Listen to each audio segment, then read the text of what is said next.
So we've all got a lot in our in tray, haven't we? We've all got a lot to do today, but we've also got to plan for tomorrow, and in no field more than planning for the workforce of tomorrow. And to talk more about that, I'm delighted to be joined by Beth Keller and Josh Franzell.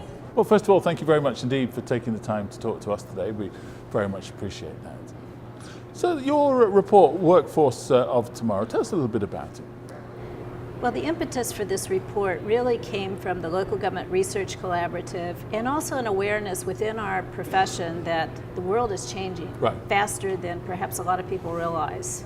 So the demographic underlying issues are just right on our doorstep at this point.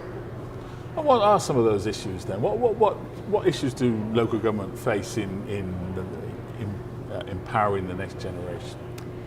Well, I think one issue that's really important is the competition is much stiffer. So young people, and there are more young people, over half of the workforce is going to be millennials or younger in the next 4 years. So young people are looking for more flexibility. That's not something that government has typically been good at. What else are young people looking for? Well, actually, when we were doing the research of the report, we were doing a survey of graduate students from around the country, and as you would expect, the vast majority had a very good view and ideal view of local government. They view sort of their ability to implement change, to help their fellow residents, but we are also seeing the fact that at the end of the day, they don't necessarily always view the local government bureaucracy as being an environment they want to stay in their entire careers, and they look to nonprofits and other opportunities to implement that change as well. How does local government how does local government compete? Well, one thing is we have a great brand, but we're shy about it. We need to be marketing ourselves. We need to get out on social media where young people are and make sure that they understand the opportunities that exist. And there's a big role for the manager in this. The manager has to be at the forefront of this movement.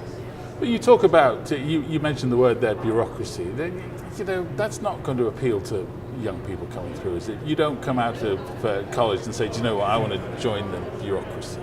So how does local government shift that image problem? One of the ways that we approach it in the report is to advertise jobs and to essentially name jobs what they actually are. Instead of having a bureaucratic title, name it something that makes sense to both an internal audience and then an external audience, so you can attract those folks to the local government. Good point. You start with the job ad. You're not administrator 1, 2, 3, 4. You are the chief strategic officer. Right. And can local government compete? Because it's an excellent report, but a lot of organisations of all different shapes and sizes are facing the same challenge. So can local government compete? We have the best story out there. We can make a difference in people's lives, and so young people, we know, really want to do something for society, and so I think we just have to sell ourselves much better. Well, thank you both very much indeed. Excellent read. Thank you.